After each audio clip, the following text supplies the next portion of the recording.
ಲಲಿತಾ ಸಹಸ್ರನಾಮದಲ್ಲಿ ಕೆಲವು ನಾಮಗಳು ಎಷ್ಟು ನಮಗೆ ತತ್ವ ಬೋಧನೆಯನ್ನ ಮಾಡುತ್ತೆ, ನಮ್ಮನ್ನ ಎಷ್ಟು ಆಳವಾಗಿ ಕರ್ಕೊಂಡು ಹೋಗಿ ವೇದವನ್ನ ತಿಳಿಯೋ ಒಂದು ಅಭಿಲಾಷೆ ಉಂಟಾಗುತ್ತೆ. ಆ ತಾಯಿ ಸ್ವರೂಪ ಯಾವ್ಯಾವ ತರ ನೋಡ್ಬೋದು, ಎಲ್ಲ ತರ ನೋಡ್ಬೇಕಂತ ಅಂತ ಬಯಕೆ ಬರುತ್ತೆ. ಅದರಲ್ಲಿ ಈ ಕೆಲವು ನಾಮಗಳು. ಇವಾಗ ವೇದ ಅಂದ ತಕ್ಷಣ ನಾವು 3 ವೇದಗಳನ್ನ ಮೇನ್ ಮಾಡ್ತೀವಿ. ಋಗ್ವೇದ, ಯಜುರ್ವೇದ, ಸಾಮವೇದ, ತ್ರಿವೇದಗಳು ಅಂತ ಹೇಳ್ತೀವಿ. 4ನೇದು ಬಹಳ ರಹಸ್ಯ, ಯಾವಾಗಲೂ 4ನೇದು ರಹಸ್ಯ. ಆ 4ನೇ ತಿಳ್ಕೊಳ್ಳೋಕೆ ಇದು 3 ಚೆನ್ನಾಗಿ ಪಾರಂಗತವಾಗಿ ತಿಳ್ಕೋಬೇಕು. ಹಾಗೆ ಲೋಕಗಳಲ್ಲೂ ಅಷ್ಟೇನೆ ಸ್ವರ್ಗ, ಮತ್ಸ್ಯ, ಪಾತಾಳ ಲೋಕ ಅಂತೀವಿ. ಇದು 3ರ ಒಂದು ರಹಸ್ಯ ನಮ್ಮಲ್ಲಿ ತಿಳ್ಕೊಂಡಾಗ ಈ ತ್ರಿಲೋಕ ಸುಂದರಿ ಎಲ್ಲಿದ್ದಾಳೆ, 3 ಲೋಕ ಕಾಪಾಡ್ತಿರೋಳು ಅನ್ನೋದು ಅವಳು ನೋಡ್ಬೇಕು, ನಾವು ದರ್ಶನ ಮಾಡಬೇಕು ಅನ್ಸತ್ತೆ. 3 ಕಾಲಗಳು, 3 ಕಾಲಲ್ಲೂ ಸಂಧ್ಯಾಕಾಲ ಇದೆ. 3 ಸಂಧ್ಯಾಕಾಲಗಳಲ್ಲಿ ಈ 4ನೇ ಅವಸ್ಥೆ ಯಾವುದು, 4ನೇದು ಯಾವುದು, ಹೇಗೆ ಅವಳು ಕಾಣಿಸ್ಕೊಳ್ತಾಳೆ, ಗಾಯತ್ರಿ. ಆಮೇಲೆ ಅಗ್ನಿಗಳು, 3 ಅಗ್ನಿ ಇದೆ, ದಕ್ಷಿಣಾಗ್ನಿ, ಅವನಾಗ್ನಿ, ಗಾಢಪದ ಅಗ್ನಿ ಅಂತ. ಆ ದೇವಿಯ ಅಗ್ನಿ ಸ್ವರೂಪ ನಮ್ಮಲ್ಲಿ ಕುಂಡಲಿನಿ ಶಕ್ತಿ, ಬಹಳ ರಹಸ್ಯ ಇದು. ನಮ್ಮಲ್ಲಿ ಪಂಚಾಗ್ನಿ ಇದೆ, ಆ ಪಂಚಾಗ್ನಿಯ ರಹಸ್ಯ ತಿಳಿಯೋದು ಇಷ್ಟ ಬರುತ್ತೆ. ಹಾಗೆ ಗುಣಗಳು, 3 ಗುಣಗಳನ್ನು ನಾವು ಯಾವ ರೀತಿ ಬ್ಯಾಲೆನ್ಸ್ ಮಾಡಬೇಕು, ರಜಸ್ಸು, ತಮಸ್ಸು, ಸತ್ವ, ಒಂದು ಪರಿಪೂರ್ಣವಾದ ಒಂದು ಈಕ್ವಲ್ ವಿಷನ್ ಬರೋಕ್ಕೆ ಏನು ಮಾಡಬೇಕು. ವೇದಗಳು ಎಲ್ಲದರಲ್ಲೂ ನಾವು 3 ನೋಡ್ತೀವಿ. ಮುಕ್ತಿಗೆ ಬೇಕು ಧರ್ಮಾರ್ಥ ಕಾಮಗಳು. ತ್ರಿವರ್ಗವನ್ನು ನಾವು ಆಶ್ರಯಿಸಿ ಆ ಒಳಗಡೆ ಆ ತಾಯಿ ಸೇರ್ಕೊಂಡಿರೋದು ಕಾಣಿಸುತ್ತೆ. ಭೂತ, ಭವಿಷ್ಯ, ವರ್ತಮಾನ, ಈ ಕಾಲಕ್ಕೆ ಅತೀತವಾದವಳು. ಧರ್ಮಾರ್ಥ ಕಾಮ ಮೋಕ್ಷ ಪುರುಷಾರ್ಥವೇ ಅವಳು.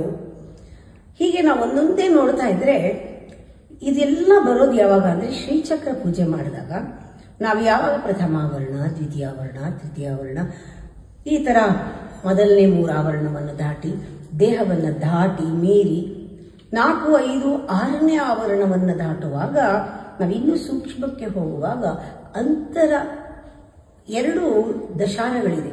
ಅಂತರ್ದಶಾರಕ್ಕೆ ಬಂದಾಗ ಕೆಲವು ರಹಸ್ಯಗಳೆಲ್ಲ, ಈ 3 ರಹಸ್ಯ ನಮಗೆ ಗೊತ್ತಾಗುತ್ತೆ. ಅದಕ್ಕೆ ಅವಳನ್ನ ತ್ರಿಪುರ ಮಾಲಿನಿ ಅಂತ ಹೇಳ್ತೀವಿ. ಆ ತ್ರಿಪುರ ಮಾಲಿನಿ ಎಲ್ಲಿದ್ದಾಳೆ, ಅವಳು ಅಂತರ್ದಶಾರದ ಚಕ್ರದಲ್ಲಿ ಅವಳು ಅಭಿಮಾನಿ ದೇವತೆ. ನಾವು ಧ್ಯಾನ ಮಾಡುವಾಗ ಅದರಿಂದ ದೇವಿನ ನಾವು ಹೇಳ್ತೀವಿ ತ್ರಯಿ ಅಂದರೆ ಈ 3ಗಳನ್ನು ತಿಳಿಸೋಳು. ತ್ರಯಿ ಅಂದರೆ ವೇದಗಳು ಅಂತಾರೆ. ತ್ರಯಿ, ತ್ರಿವರ್ಗ ಅಂದಾಗ ನಮ್ಮಲ್ಲಿ ಗುಣಗಳು ಎಲ್ಲ ಬರುತ್ತೆ. ತ್ರಯಿ ತ್ರಿವರ್ಗ. ತ್ರಿಸ್ತ ಆದರೆ ಈ 3 ಯಾವುದಿದೆಯೋ ಎಲ್ಲದರಲ್ಲೂ ಉಳಿದಾಳೆ. ತ್ರಯಿ, ತ್ರಿವರ್ಗ, ತ್ರಿಸ್ತ, ಎಲ್ಲ 3ರಲ್ಲೂ ಇದ್ದಾಳೆ. ವೇದಗಳಲ್ಲಿದ್ದಾಳೆ, ಗುಣಗಳಲ್ಲಿದ್ದಾಳೆ. ತ್ರಿಪುರ ಮಾಲಿನಿ. ಇದಷ್ಟು ಒಟ್ಟಿಗೆ ಹೇಳಿದಾಗ ನಮ್ಮ ಮನಸ್ಸಿನಲ್ಲಿ ದೇಹ, ಸ್ಥೂಲ ಸೂಕ್ಷ್ಮ ದೇಹ, ಕಾರಣ ದೇಹ ಇಟ್ಕೊಂಡ ನಮಗೆ ಆ 3ರ ರಹಸ್ಯ, ತ್ರಿಪುರ ರಹಸ್ಯ ತಿಳ್ಕೋಬೇಕು ಅಂತ ಆಸೆ ಆಗುತ್ತೆ. ತ್ರಯಿ ತ್ರಿವರ್ಗ ನಿಲಯ, ತ್ರಿಸ್ಥ ತ್ರಿಪುರ ಮಾಲಿನಿ. ಅವಳು ಯಾವುದಕ್ಕೂ ಅವಲಂಬಿಸಿಲ್ಲ. ಅದಕ್ಕೆ ಹೇಳ್ತಾರೆ ಅವಲಂಬನವಿಲ್ಲ, ಆಲಂಬನವಿಲ್ಲ ಅಂತ. ಅಂಥ ತಾಯಿ ತನ್ನಲ್ಲೇ ತಾನು ಆನಂದವಾಗಿರೋನಿಗೆ ಅದು ಅರ್ಥ ಆಗುತ್ತೆ. ಆತ್ಮಾರಾಮ ಅಂತ ಹೇಳ್ತೀವಿ. ಆತ್ಮಾರಾಮ ಎಲ್ಲರನ್ನೂ ಕೂಡ, ಇದೆಲ್ಲವೂ ಎಲ್ಲ ಥರ ಆನಂದವನ್ನು ನಾವು ಸೇರಿಸಿದಾಗ ಆಗುವ ಆನಂದ ಏನಿದೆ, ಸರ್ವಾನಂದ ರೂಪಿಣಿ ಅಂತ ಹೇಳ್ತೀವಿ ಅಲ್ವಾ. ನಿರಾಮಯ, ನಿರಾಲಂಬ, ಸ್ವಾತ್ಮಾರಾಮ. ಆತ್ಮಾರಾಮ, ಸ್ವಾತ್ಮಾರಾಮ, ಸುಧಾಸ್ತುತಿ. ನಿರಾಮಯ, ನಿರಾಲಂಬ ಹೇಳಿದ ಮೇಲೆ ನಿಮಗೆ ಬ್ರಹ್ಮನನ್ನ ತಿಳಿದವನು ಯಾರು? ಬ್ರಹ್ಮನನ್ನೇ ಹೊಂದುತ್ತಾನೆ ಅವನು ಅಂತ ಹೇಳುತ್ತೆ ವೇದ. ಯಾರು ಬ್ರಹ್ಮನನ್ನ ತಿಳಿತಾರೋ ಶ್ರುತಿ ಹೇಳಿದೆ, ಬ್ರಹ್ಮನೇ ಆಗ್ಬಿಡ್ತಾನೆ ಅವನು. ಅನುಭವಾಮೃತ ಮೊದಲು ಪಡಿಬೇಕಾ ನೀವು? ಜ್ಞಾನಾಮೃತ ಅದಕ್ಕಿಂತ ಮೊದಲು. ಜ್ಞಾನಾಮೃತವಿಲ್ಲದೆ ಅಮೃತ ಇಲ್ಲ. ಬ್ರಹ್ಮನ ತಿಳ್ಕೊಂಡ್ಮೇಲೆ ನೀನ್ ಬ್ರಹ್ಮ ಆಗಕ್ ಸಾಧ್ಯ. ಬ್ರಹ್ಮಾನುಭವ ಆದ್ಮೇಲೆ ನೀನು ಬ್ರಹ್ಮ. ಅನುಭವ ಆಗಕ್ ಮುಂಚೆ ಬ್ರಹ್ಮಜ್ಞಾನ ಬೇಕು ನಿನಗೆ. ಬ್ರಹ್ಮಜ್ಞಾನದಿಂದ ಬ್ರಹ್ಮಾನುಭವ. ಹಾಗೆ ನಮಗೆ ಜ್ಞಾನ ತಿಳ್ಕೊಳ್ಬೇಕು, ಜ್ಞಾನಾಮೃತ ಬೇಕು.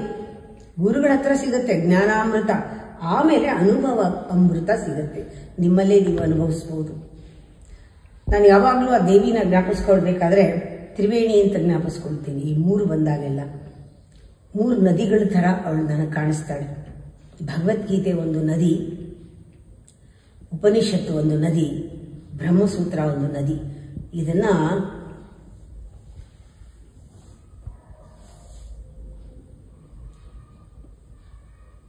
ಈ ತ್ರಯಗಳು ಇದೆಯಲ್ಲ, ಇದು 3 ಕೂಡ ಪ್ರಸ್ಥಾನ ತ್ರಯಗಳು ಅಂತ ಹೇಳ್ತಾರೆ.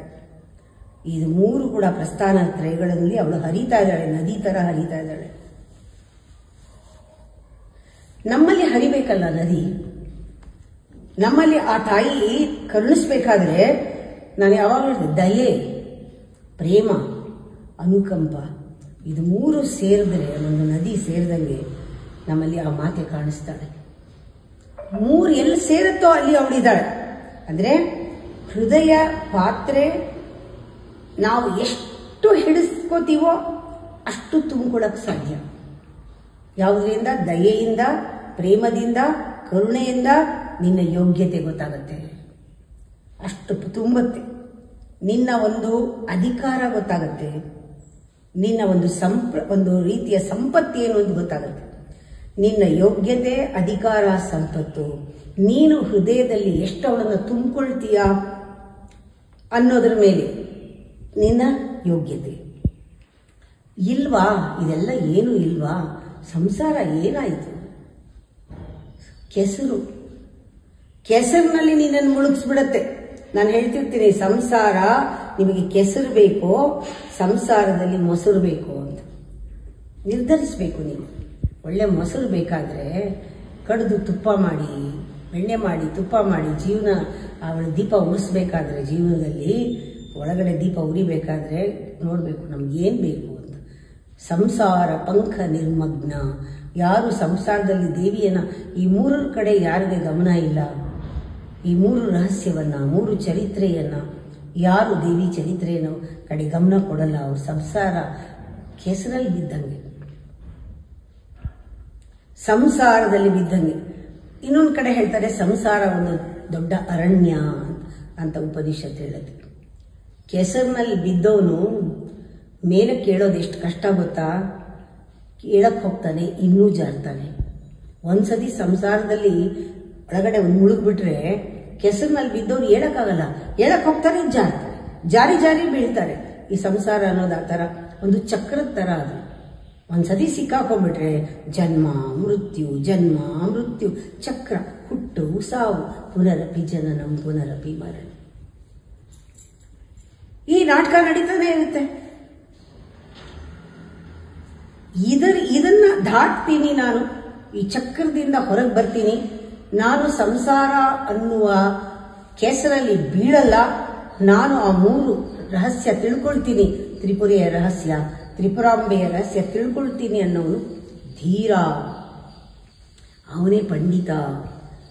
ಧೀರ ಸಮುದ್ಭವ ಅಂದ್ರೆ ಧೀರನಿಂದ ಅವನು ಅದನ್ನು ಕಂಡ್ಕೊಳ್ತಾ, ಅವನಿಗೆ ಸುಧಾ ಸ್ಮೃತಿ, ಅವರಿಗೆ ಅಮೃತ ವರ್ಷ ಆಗ್ತಾ ಇರುತ್ತೆ. ಅವನು ಸಂಸಾರ ಪಂಕ ನಿರ್ಮಗ್ಧ ಸಮುದ್ಧರಣ ಪಂಡಿತ. ಸಂಸಾರದಿಂದ ಅವನು ಹೊರಗಡೆ ಬರ್ತಾನವನು. ಸಂಸಾರಧರಣ ಪಂಡಿತ. ಆ ಪಂಡಿತ ಆಗಬೇಕು. ಪಂಡಿತ ಪುಸ್ತಕ ಓದೋನಲ್ಲ, ಜೀವನ ಓದೋನು, ಅರ್ಥ ಮಾಡ್ಕೊಳ್ಳೋನು, ಅವಳ ಅಂತಸತ್ವವನ್ನು ತಿಳ್ಕೊಳ್ಳೋನು. ಇದು ಒಂದು ದೊಡ್ಡ ಯಜ್ಞ. ದೇವಿ ಪೂಜೆ ನೋಡೋದಕ್ಕೆ ಆಚರಣೆಯಲ್ಲಿ ಏನಿಲ್ಲ. ನೀವು ಯಾವಾಗ ಸಾಧನೆಗೆ ಹೊರಡ್ತೀರಾ, ಅಂತರ್ಮುಖ ಸಾಧನೆಯಲ್ಲಿ ಇದೊಂದು ಯಜ್ಞ. ತುಂಬಾ ಇಷ್ಟ ಅವಳಿಗೆ. ಯಾರು ಯಜ್ಞ ಮಾಡ್ತೀನಿ ನಾನು ಕೆಸರಲ್ಲಿ ಬೀಳಲ್ಲ, ನನಗೆ ಅಮೃತ ವರ್ಷ ಬೇಕು, ನಾನು ಒಳಗೆ ಹೋಗ್ತೀನಿ ಅನ್ನೋರಿಗೆ ಅವ್ರು ತುಂಬಾ ಪ್ರೀತಿ ಮಾಡ್ತಾಳೆ, ಮಾಡಿಸ್ತಾಳೆ ಯಜ್ಞ ನಮ್ಮ ಕೈಲಿ. ನಾವು ಮಾಡೋದಿರ್ಲಿ, ಅವಳು ಮಾಡಿಸ್ತಾಳೆ. ಅವಳು ಯಜ್ಞಕ್ಕೆ ಯಜಮಾನಿ ಆಗ್ತಾಳೆ. ಅಂದ್ರೆ ಯಾರು ಯಜ್ಞಕ್ಕೆ ಸಂಕಲ್ಪ ತಗೊಳ್ತಾರೋ ಅವರು ಯಜಮಾನರು, ಯಜ್ಞ ಮಾಡುವವರು. ಸಂಕಲ್ಪ ತಗೊಂಡಿದ್ದಾರೆ, ನಮ್ಮ ಮೂಲಕ ನಮ್ಗೆ ಇಷ್ಟ ಬರಬೇಕಷ್ಟೆ. ಅಮ್ಮ ನೀನು ನೋಡ್ಬೇಕು ಅನ್ನೋದು ತೀವ್ರವಾದ ಇಷ್ಟ ಬಂದ್ರೆ, ನಿನ್ನ ರಹಸ್ಯ ತಿಳ್ಕೋಬೇಕು ಅನ್ನೋದು ಬಂದ್ರೆ ಆ ಪಾಂಡಿತ್ಯ ತಾನೇ ಬರುತ್ತೆ. ಅದಕ್ಕೆ ಯಜ್ಞಪ್ರಿಯ, ಯಜ್ಞಕರ್ತ್ರಿ, ಯಜಮಾನ ಸ್ವರೂಪಿಣಿ. ಇಷ್ಟನ್ನ ಹೇಳಿದಾಗ ನೀವು ನೀವು ತ್ರೈತ್ರಿವರ್ಗ ನಿಲಯ ತ್ರಿಸ್ತಾ ತ್ರಿಪುರ ಮಾಲಿನಿ ನಿರಾಮಯ ನಿರಾಲಂಬ ಸ್ವಾತ್ಮ ರಾಮ ಸುಧಾಸ್ಮೃತಿ ಸಂಸಾರ ಪಂಕ ನಿರ್ಮಗ್ನ ಸಮುದ್ಧರಣ ಪಂಡಿತ ಯಜ್ಞಪ್ರಿಯ ಯಜ್ಞಕರ್ತ್ರಿ ಯಜಮಾನ ಸ್ವರೂಪಿಣಿ. ಯಜ್ಞ ಇಲ್ಲಿ ಬರೀ ಸಂಕಲ್ಪ ತಗೊಂಡು ಯಾರ ಕೈಲೋ ಹೋಮ ಮಾಡಿಸೋದಲ್ಲ, ತ್ಯಾಗ ಬರಬೇಕು ಹೃದಯದಲ್ಲಿ. ತ್ಯಾಗ, ಆ ತ್ಯಾಗಕ್ಕೆ ಪ್ರೇಮ ಇರಬೇಕು, ದಯೆ ಇರಬೇಕು, ಅನುಕಂಪ ಇರಬೇಕು, ಹೃದಯದ ಪಾತ್ರೆ ತುಂಬಿರಬೇಕು, ಯೋಗ್ಯತೆ ಅಧಿಕಾರ. ಆ ಒಂದು ಸಂಪತ್ತಿನಿಂದ ಯಜ್ಞ ಮಾಡಬೇಕು, ದುಡ್ಡಿನಿಂದ ಅಲ್ಲ. ಯಜ್ಞ ತ್ಯಾಗ ಆಗಬೇಕು. ಆಗ ದೇವತೆಗಳು ಅವರಿಗೆ ಪ್ರೀತಿ ಆದರೆ ನಾವು ಮಾಡೋ ಯಜ್ಞ ಪ್ರೀತಿಗೆ ಪಾತ್ರರಾದರೆ ಅದು ಅವಳಿಗೆ ತಲುಪುತ್ತೆ.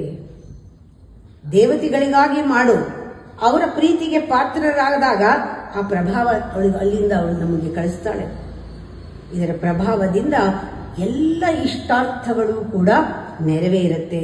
ಇಲ್ಲಿ ನಿನಗೆ ಬೇಕಾಗಿರೋದೇನು? ತ್ಯಾಗ, ಅಂದ್ರೆ ಫಲ ಅಪೇಕ್ಷೆ ಇಲ್ಲದೆ ಮಾಡುವುದು. ದೇವತೆಗಳಿಗೆ ಶಕ್ತಿ ಯಾರಿಂದ? ಆ ಪರಮಾತ್ಮನಿಂದ, ಪರಬ್ರಹ್ಮನಿಂದ, ಪರಮೇಶ್ವರಿಯಿಂದ ಅಲ್ವಾ? ದೇವತೆಗಳಿಂದ ಶಕ್ತಿ ಕೊಡ್ತಾನೆ ಅವನು. ಅದಕ್ಕೆ ನಾವು ಏನು ಹೇಳ್ತೀವಿ? ಪರಮೇಶ್ವರ ಪ್ರೀತ್ಯರ್ಥಂ ಅಂತ ಹೇಳ್ತೀವಿ. ಆಕೆಗೆ ಪ್ರೀತಿ, ಪರಮೇಶ್ವರ ಪರಮೇಶ್ವರಿಗೆ ಪ್ರೀತಿಗೋಸ್ಕರ ನಾನು ಮಾಡ್ತಾ ಇದ್ದೀನಿ, ಯಾತಕ್ಕೂ ಅಲ್ಲ. ಅವಳು ಪ್ರೀತಿ ಮಾಡಿದಾಗ, ಅವಳು ಪ್ರೀತ್ಯರ್ಥ ಅವಳು ಮಾಡಿದಾಗ ಎಲ್ಲ ದೇವತೆಗಳಿಗೂ ಖುಷಿ ಆಗುತ್ತೆ. ಎಲ್ಲ ನಾನು ಎಷ್ಟೋ ಸತಿ ಭಗವದ್ಗೀತೆ ಓದಾಗ ಅಂದ್ಕೊಳ್ತೀನಿ, ಪ್ರತಿಯೊಂದು ಕರ್ಮನೂ ಯಜ್ಞ ಅಂತ. ಹಾಗೆ ಕೃಷ್ಣ ಹೇಳಿರೋದು, ನೀನು ಯಾವ ಅಪೇಕ್ಷೆ ಇಲ್ಲದೆ ಮಾಡ್ತೀಯಾ ಅದು ಕರ್ಮ ಯಜ್ಞ. ಇಟ್ಸ್ ಎ ಕೀ, ಬೀಗದ ಕೈ ತ್ಯಾಗಕ್ಕೆ. ತ್ಯಾಗ ಮಾಡಬೇಕಾ? ಕರ್ಮ ಮಾಡು. ಕರ್ಮ ಮಾಡುವಾಗ ಅಪೇಕ್ಷೆ ಮಾಡಬೇಡ. ಇದು ಒಂದು ಬೀಗದ ಕೈ ನಿನಗೆ, ಕೀ ಅದು. ಅದಕ್ಕೆ ಪ್ರೇರಕಳು ಅವಳೇ, ಪ್ರಚೋದಕಳು ಅವಳೇ, ಮಾಡಿಸೋಳು ಅವಳೇ. ಯಜ್ಞಪ್ರಿಯ ಯಜ್ಞಕರ್ತ್ರಿ ಯಜಮಾನ ಸ್ವರೂಪಿಣಿ. ಪರಮೇಶ್ವರಿ ಪ್ರೇರಣೆ, ಅವನಿಗೆ ಆ ಯಜ್ಞ ತಲುಪತ್ತೆ ಪರಮೇಶ್ವರನಿಗೆ. ಅವಳು ನಮ್ಮ ಕೈನಲ್ಲಿ ತಾಯಿ ಪ್ರೇರಣೆ ಮಾಡಿಸ್ತಾಳೆ, ಅವನು ತಲುಪತ್ತೆ ಪರಮೇಶ್ವರನಿಗೆ. ನಮ್ಗೆಲ್ಲ ಕೊಡಿಸ್ತಾಳೆ ಅವಳು, ಎಲ್ಲರೂ ಕೊಡು ಕೊಡು ಕೊಡು ಅಂತ. ನಾ ಎಷ್ಟೋ ಸತಿ ಒಂದು ತೆಂಗಿನಕಾಯಿ ಗಿಡ ಹಾಕಿದಾಗ ಅವ್ರು ಹೇಳ್ತಿದ್ದೆ, ಆ ಫಲ ನಿಮಗೆ ಸಿಗುತ್ತೋ ಬಿಡುತ್ತೋ, 1000 ಜನ 100 ಜನ ತಿನ್ಕೊಳ್ಳಿ ಅಂತ ತೆಂಗಿನ ಗಿಡ ಹಾಕಿ ಅಂತ. ಇದು ಒಂದು ಯಜ್ಞ. ತೆಂಗಿನ ಮರ ಹಾಕೋದು ಒಂದು ದೊಡ್ಡ ಯಜ್ಞ. ಆ ಯಜ್ಞ ಸ್ವರೂಪ ಅವಳು. ನೋಡಿ, ಯಾವಾಗ ನೀವು ತ್ಯಾಗಕ್ಕೆ ನಿಂತ್ಕೊಳ್ತೀರಾ, ಅಪೇಕ್ಷೆ ಇಲ್ಲದೆ ಮಾಡಕ್ಕೆ ನಿಂತ್ಕೊಳ್ತೀರಾ, ಜ್ಞಾನದಿಂದ ಬಂದಿರುತ್ತೆ, ನಿಮ್ಮ ಇಚ್ಛೆಗಳೆಲ್ಲ ಅವಳದಾಗಿರುತ್ತೆ, ಧರ್ಮ ಆಗತ್ತೆ. ಆ ಧರ್ಮಕ್ಕೆ ಆಧಾರವೇ ಅವಳು, ಧರ್ಮಾಧಾರ ಅಂತ ಹೇಳ್ತೀವಿ. ವಾಯು ಧರ್ಮ ಅವಳು, ಅಗ್ನಿ ಧರ್ಮ ಅವಳು, ಪಶು ಧರ್ಮ ಅವಳು, ದೈವ ಧರ್ಮ ಆಧಾರ, ಎಲ್ಲದಕ್ಕೂ ಆಧಾರ. ಋತುಗಳ ಧರ್ಮ ಅವಳು, ಎಲ್ಲಕ್ಕೂ ಆಧಾರ. ಅದಕ್ಕೆ ಹೇಳುದು, ಅವಳ ಇರುವಿಕೆ, ಅವಳಿದ್ದಾಳೆ ಅಂತ ತಿಳಿದ್ರೆ ಸಾಕು, ನೀನು ಉದ್ಧಾರ. ಅವಳನ್ನ ಮರೆತರೆ ನೀನು ಪ್ರಾಣಿ ಹಾಗೆ. ನಿನಗೆ ಧರ್ಮ ಏನು ಅಂತ ಗೊತ್ತಿಲ್ಲ. ಪಶುವಿನಂತೆ ಇದ್ದರೆ ಧರ್ಮ ಏನು ಅಂತ ಗೊತ್ತಾಗತ್ತೆ. ಯಾವಾಗ ನೀನು ಪಶುವಿನಂತೆ ಇರ್ತೀಯ, ಮಾನವನ ಜನ್ಮ ಇದ್ರೂ ಕೂಡ ನೀನು ಮಾನವೀಯತೆಯನ್ನೇ ತಿಳ್ಕೊಳ್ಳಿಲ್ಲ. ಆ ಸದ್ಗುಣ, ದೈವಿಕ ಗುಣ ಆ ಮಾನವೀಯತೆಯಲ್ಲಿ ಇದೆ. ಅದಕ್ಕೆ ಎಲ್ಲ ಸಮಾಜದ ಧರ್ಮ ಅವಳು, ಎಲ್ಲ ಧರ್ಮನೂ ಅವಳೇ. ಧರ್ಮ, ಅಧ್ಯಕ್ಷಳು ಅವಳು. ಧನಕ್ಕೆ, ಎಲ್ಲ ತರ ಧನಕ್ಕೆ, ಧಾನ್ಯಕ್ಕೆ, ಎಲ್ಲಕ್ಕೂ ಅವಳ ಅಧ್ಯಕ್ಷಳು. ಧರ್ಮಾಧಾರ, ಧನಾಧ್ಯಕ್ಷ. ಅಧ್ಯಕ್ಷ ಅಂದ್ರೆ ಯಾರು? ಕುಬೇರನಿಗೂ ಕೂಡ ಅವಳು ಯಜಮಾನಿ. ಕುಬೇರನಿಗೂ ಕೂಡ ಅವನು ಕೂಡ ಎಷ್ಟೋ ಉಪಾಸಕರಲ್ಲಿ ಕುಬೇರನು ಆ ದೇವಿಗೆ ಒಂದು ಉಪಾಸನೆ ಮಾಡಿದ್ದಾನೆ. ಎಲ್ಲ ಪೋಷಿಸುವಂತಹ ಒಂದು ಬಲ ಬರುತ್ತೆ. ಧನಧಾನ್ಯ ವಿವರ್ಧಿನಿ, ಹೆಚ್ಚು ಮಾಡ್ತಾಳೆ, ವೃದ್ಧಿ ಮಾಡ್ತಾಳೆ, ಧನ ಧಾನ್ಯಗಳನ್ನು ವೃದ್ಧಿ ಮಾಡ್ತಾಳೆ. ಅಂದ್ರೆ ಆಯಾ ಟೈಮ್ಗೆ ನಾವು ಏನ್ ಬೇಕೋ ನಾವು ಬೇಡದೆ ಇದ್ರೂ ಅವಳು ಕೊಡ್ತಾಳೆ. ನೋಡಿ, ಇದಲ್ವಾ ಅನುಗ್ರಹ? ಯಾವ್ಯಾವ ಟೈಮ್ಗೆ ಏನೇನ್ ಬೇಕೋ ನಾವು ಬೇಡದೇನೆ, ಬೇಡಕ್ ಮುಂಚೆನೆ ಅದು ಬಂದ್ರೆ ಅದು ಐಶ್ವರ್ಯ ಅಲ್ವಾ? ಇಂಥ ಅನುಗ್ರಹವನ್ನು ಕೊಡ್ತಾಳೆ. ನಾವು ಏನಾಗಬೇಕು, ಎಷ್ಟು ಸಂಸ್ಕಾರ ಆಗಬೇಕು, ಅದಕ್ಕೆ ಹೇಳೋದವಳು ಈ ಥರದವ್ರನ್ನ ಅವಳು ವಿಪ್ರರು ಅಂತ ಕರೀತಾಳೆ. ವಿಪ್ರಪ್ರಿಯ ಅಂತ. ನೋಡಿ, ತಾಯಿಗೆ ಎಲ್ಲ ಮಕ್ಕಳ ಮೇಲೆ ಒಂದೇ ಸಮ ಪ್ರೀತಿ, ಆದರೆ ಗುರುವಿಗೆ ಎಲ್ಲ ಶಿಷ್ಯರ ಮೇಲೆ ಒಂದೇ ತರ ಪ್ರೀತಿ. ಆದರೆ ಯಾರು ಆ ಪ್ರೀತಿಯನ್ನ ಅರ್ಥ ಮಾಡ್ಕೊಳ್ತಾರೆ, ವಿಧೇಯರಾಗಿ ಇರ್ತಾರೆ, ಬುದ್ಧಿವಂತಿಕೆಯನ್ನ ಕರೆಕ್ಟಾಗಿ ಸರಿಯಾದ ಜಾಗದಲ್ಲಿ ಸನ್ನಡತೆಯಲ್ಲಿ ಉಪಯೋಗಿಸ್ಕೊಳ್ತಾರೆ, ಗುರು ಹೇಳಿದ್ದು ತಾಯಿ ಹೇಳಿದ್ದು ಯಾರು ಅನುಷ್ಠಾನ ಮಾಡ್ತಾರೆ ಅವ್ರ ಮೇಲೆ ಹೆಚ್ಚು ಪ್ರೀತಿ ಅಲ್ವಾ? ಎಲ್ಲರ ಮೇಲೂ ಪ್ರೀತಿ, ಆದರೆ ತಾಯಿಗೆ ವಿಪ್ರರ ಮೇಲೆ ಹೆಚ್ಚು ಪ್ರೀತಿ. ವಿಪ್ರಪ್ರಿಯ. ವಿಪ್ರಪ್ರಿಯ ಅಂದ್ರೇನು? ಅದಕ್ಕೆ ಹೇಳ್ತಾರೆ, ಜನ್ಮನ ಬ್ರಾಹ್ಮಣೇ ಜ್ಞೇಯ. ಜನ್ಮದಲ್ಲಿ ಬ್ರಾಹ್ಮಣ ಆಗಬಹುದು ನೀನು. ಸಂಸ್ಕಾರೈ ದ್ವಿಜ ಉಚ್ಯತೆ. ನೀನು ಬ್ರಾಹ್ಮಣನಾಗಿ ಹುಟ್ಟಿರ್ಬೋದು, ಬ್ರಾಹ್ಮಣರ ರಕ್ತ ನಿನಗೆ ಹರಿತಾ ಇರ್ಬೋದು ನಿನ್ನ ದೇಹದಲ್ಲಿ, ಆದರೆ ನಿನ್ನ ಸಂಸ್ಕಾರದಿಂದ ದ್ವಿಜ ಆಗ್ತೀಯ. ಇಲ್ಲದೆ ಬರೀ ಬ್ರಾಹ್ಮಣ ಹುಟ್ಟಿದೀಯ ಅಷ್ಟೇನೆ. ಅದರಲ್ಲಿ ಇನ್ನೂ ಕೂಡ ತಿಳ್ಕೊಳಕ್ಕೆ ಬರೀ ದ್ವಿಜನಾಗ್ಬೇಕಾದ್ರೆ ಆ ಜ್ಞಾನ ಅಷ್ಟೇ ಸಾಲದು.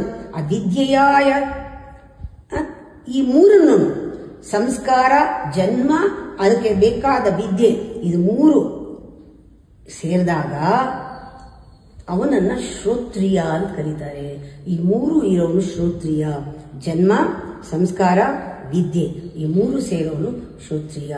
ಶ್ರೋತ್ರಿಯನಾಗ್ತೀಯ, ಬ್ರಹ್ಮವನ. ಅದಕ್ಕೆ ತುಂಬಾ ಜನಕ್ಕೆ ಬ್ರಾಹ್ಮಣರು ಮನೇಲಿ ಹುಟ್ಟಿದ ತಕ್ಷಣ ಏನೋ ಒಂದು ಈಗೋ ಬಂದ್ಬಿಡುತ್ತೆ. ಅದೊಂಥರ ಐಡೆಂಟಿಟಿ, ಸುಳ್ಳು ಐಡೆಂಟಿಟಿ.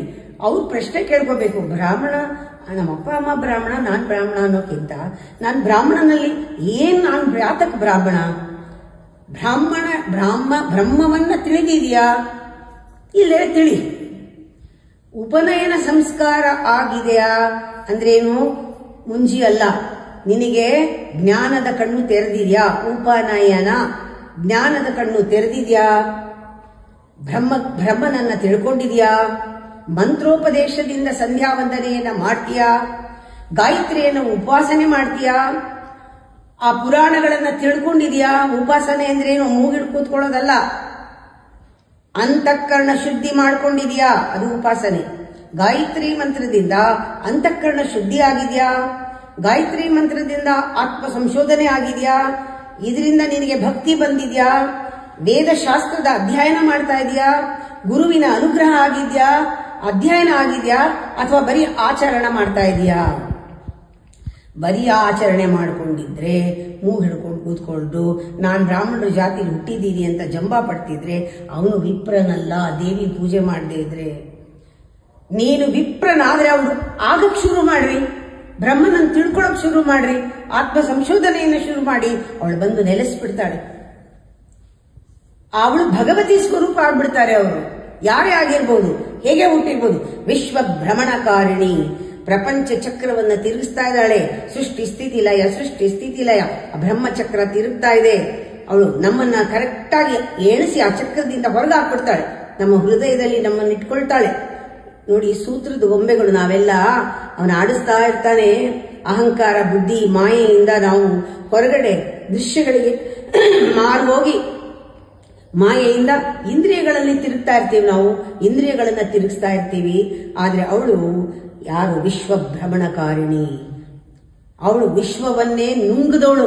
ಮೊನ್ನೆ ಹೇಳಿದೆ ಕಾಳಿದ ವಿಚಾರ ಹೇಳುವಾಗ, ವಿಶ್ವಗ್ರಾಸ, ವಿಶ್ವವನ್ನೆಲ್ಲ ಆಹಾರವಾಗಿ ತೆಗೆದುಕೊಂಡು ಪ್ರಳಯ ಕಾಲದಲ್ಲಿ ನುಂಗದವಳು.